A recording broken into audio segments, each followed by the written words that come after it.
Today, we are becoming alchemists.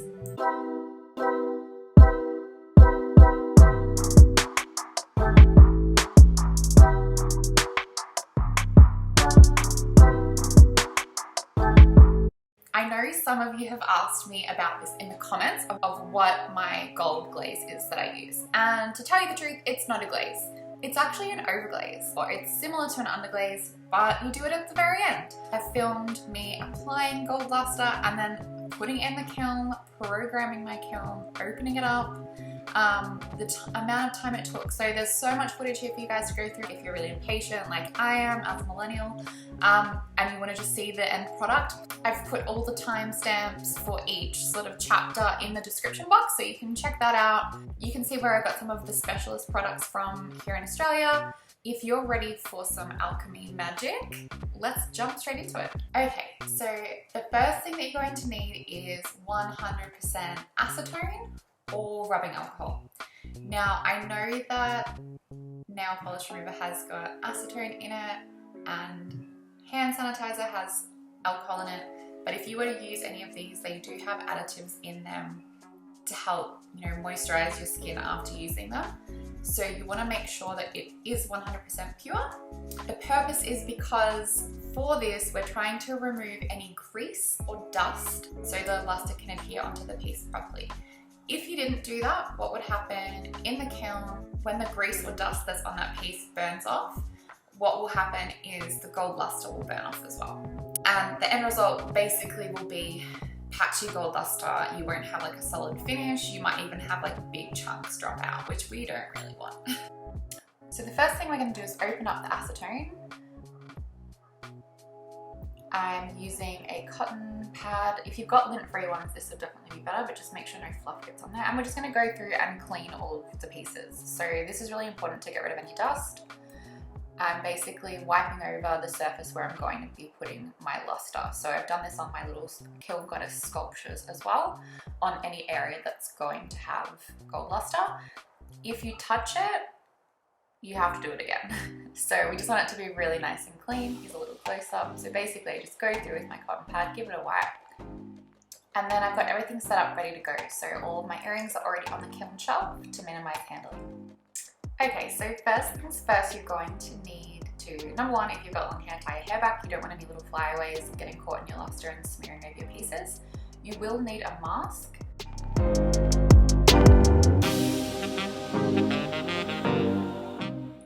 You'll need 2 bottles of brush cleaner. You'll need your little bottle of gold luster. The gold luster that I'm using today is from Interdec, which is, I'll put a link below. It's an Australian company and they actually make the gold luster and then send it out to you. So they have a range of overglaze products there. When I looked through their website, they had a whole bunch. I've been recommended this overglaze before, so I've heard that it's one of the best gold lusters to use. I use 2 bottles of brush cleaner. You'll notice this one here is a little bit darker, this one is lighter. They're actually the same brand. I've just written the 1 and the 2 on the top, and that will make sense a little bit later when we're cleaning our brush. And you'll need a paintbrush. This one I just use for gold luster, so make sure that that's something that you're keeping separate. So I start by dipping my brush in my dirtier pot of brush cleaner just to wet it so that the gold luster will get absorbed really nicely inside of it. So I start by dipping my brush in, getting a nice even coating, and then taking off any excess. You can see the brush that I'm using is a little bit questionable, living dangerously here. When you're doing gold luster, you really want to make sure that you've got a nice brush. Only use it for gold luster. I only use this one for gold luster. I unfortunately need to get a new brush. At the moment we're in lockdown and I have been buying things here and there. Probably need to put that higher up on my list. Essentially what will happen is if you have got a brush like mine that has these little bristles coming off like it's been squished, which is what has to happen to this brush, it'll mean that you make more mistakes with those little bristles touching the outside edges, meaning you've got to clean up more. So that was something that I was really wary of the whole time.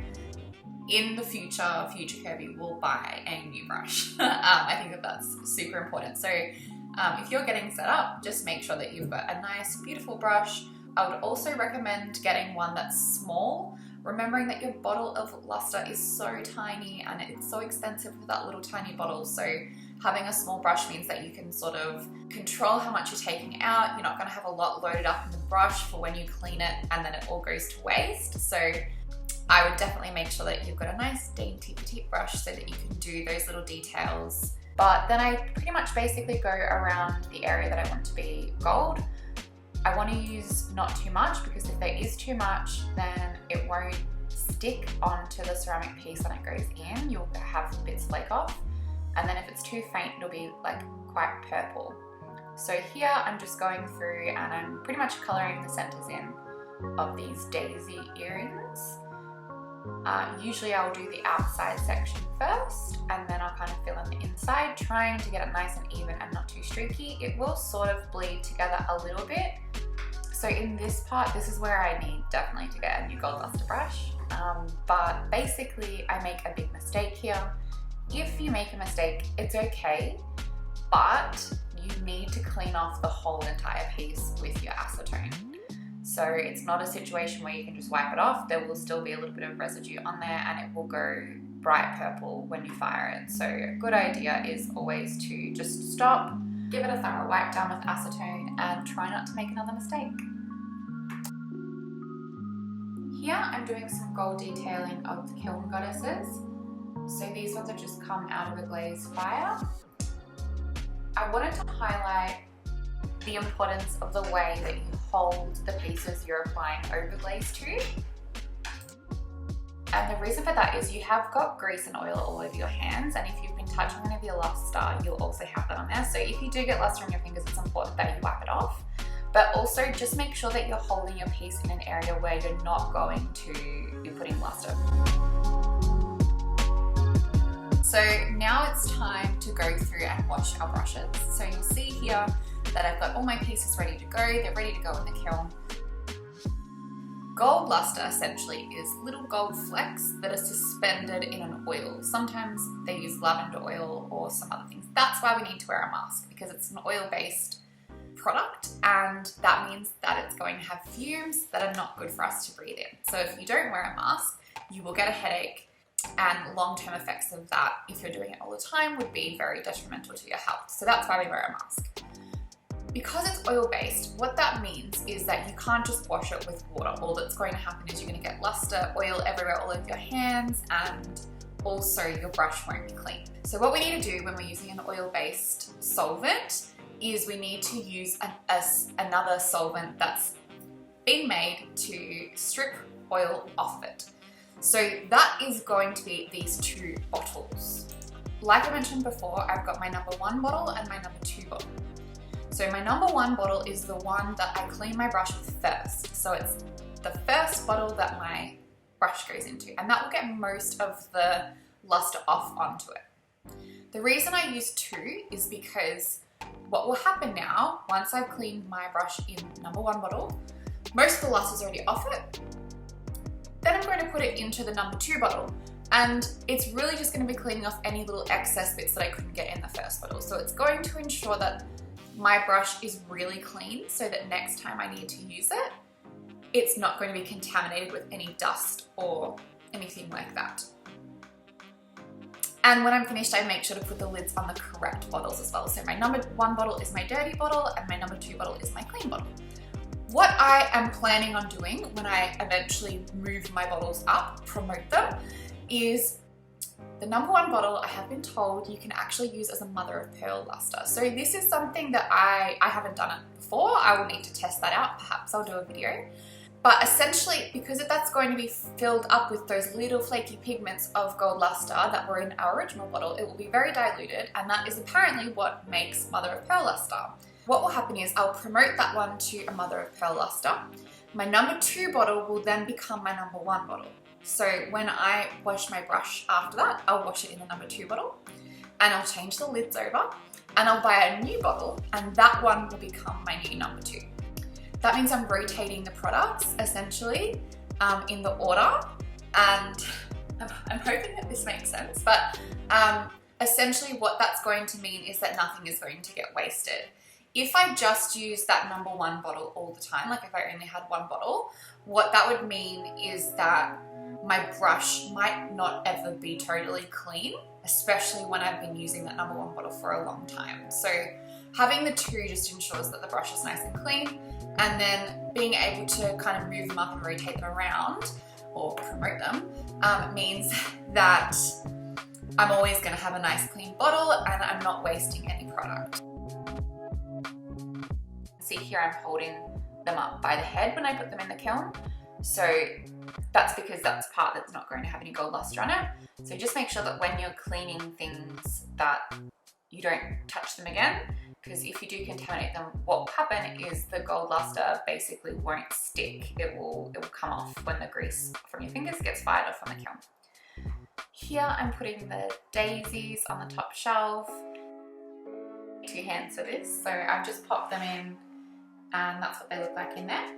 Then I'm going to close the lid, shut the latch to make sure no air can escape from the top little section, and then I'm going to contradict that by taking the spies out. So when I fire this kiln load, I don't want to keep the spies in, and the purpose of that is it's going to allow the fumes to come out.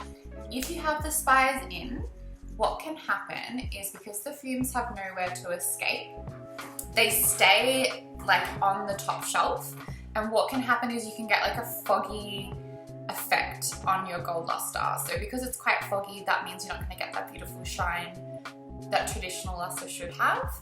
It's best to have it open. Some people also prop up the door with like a smaller kiln shelf as well. You could do that if you wanted to. I've found that having both spies out is sufficient for the fumes to leave. Okay, so I thought I'd show you how I program my kiln as well.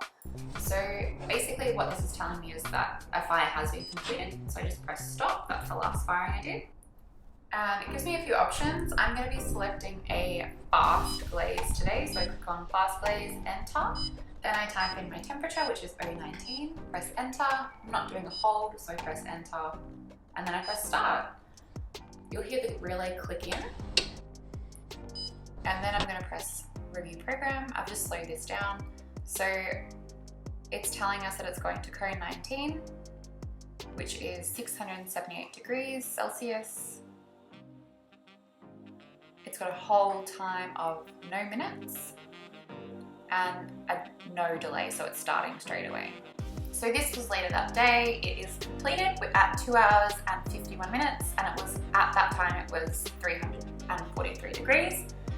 This is the next day. I opened up the kiln, and these are the beautiful gold luster pieces. So you can see that they're quite shiny, really hard to photograph in video, but moving them around sort of seems to show it.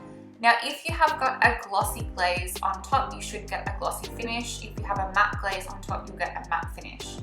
Because these are on a speckled glaze, there's sort of almost like a speckly finish. Whatever surface you're putting it on, the luster will basically copy that. So just be aware, if you're trying to get shiny luster on a matte surface, you might want to do some little bits of clear shiny glaze where you want those gold luster highlights. The kiln goddesses also turned out so wonderful. I'm so happy with them. You can see that there's no foggy sections on my luster, and that's because the kiln was nice and aerated. If you have a vent in your kiln, you shouldn't have a problem with this, but if you don't have a vent, you will need to make sure that the spires are open. So that's it for this gold luster video. Let me know in the comments if you want me to do a test with the mother of pearl luster. And if you're wondering how I made these earrings, I will also be uploading another video in the next couple of weeks. And if you're catching this at a later date, I will make sure I link it up above. Thanks so much for watching. And if you're looking for more content, don't forget to check out the Indelible Designs Instagram. There's heaps of stuff happening there every day. Thank you so much for watching. Don't forget to subscribe, and I'll see you next time.